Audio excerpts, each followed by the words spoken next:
You're listening to a podcast by the Perennial Leader Project. Welcome to another episode of Dying Every Day, Stoicism in a Year. This is day 121. Imagine sitting down to a simple meal of bread and water and finding in it not deprivation, but freedom. Musonius Rufus, the quote Roman Socrates, tells us that every meal is more than nourishment. It is a test of character. He writes, quote, "It is not fitting that a rational creature should live for eating or sensual pleasure. The purpose of life is not to indulge, but to live rightly. Food should be taken for health and strength, not for delight. Pleasure, pursued for its own sake, makes us weak." Close quote. In a society known for its extravagant banquets and lavish feasts, these words must have sounded radical. Musonius insisted that a rational being, gifted with reason, should not live as though food or pleasure were life's highest goods. He adds, quote, "But self-control, practiced daily, makes us stronger, freer, more fully human.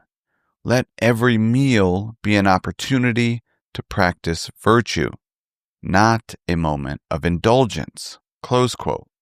Living for pleasure means being bound by desire.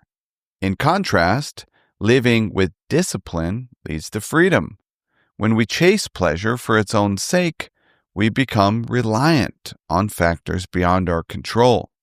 Self-control, by contrast, strengthens the will. It makes us less fragile and more resilient.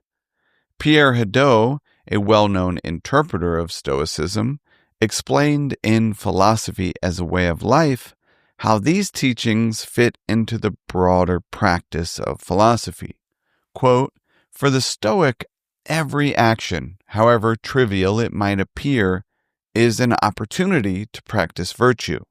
Eating, walking, conversing, these are not neutral events, but occasions to put reason in command."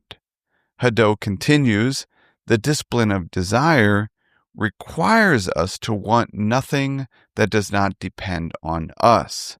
The discipline of action requires us to do each thing as though it were a step toward justice. Thus, philosophy is not learned in words, but lived in deeds, repeated at every instant of daily life." Close quote. The philosopher's table isn't about denial, but about discipline. Each meal offers an opportunity to practice moderation. Every glass of water provides a moment to cultivate gratitude.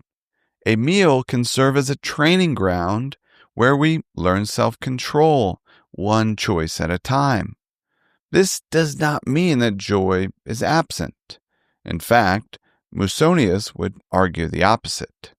The simpler the meal, the deeper the appreciation. The less we expect from pleasure, the more easily we discover it.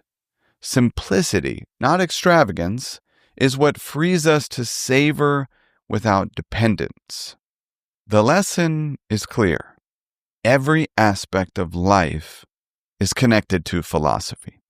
Every moment presents you with two paths: to feed your cravings or practice your philosophy. Which will you choose? As a daily exercise, I invite you to reflect or journal on the purpose of your life. You could ask yourself, what would it mean to practice my philosophy in every aspect of life?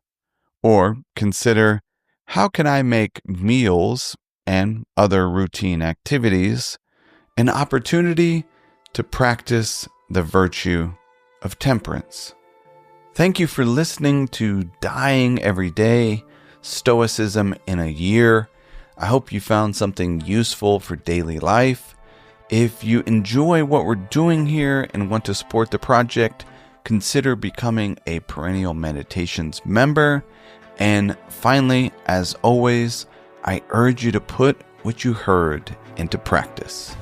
Until next time, be wise and be well.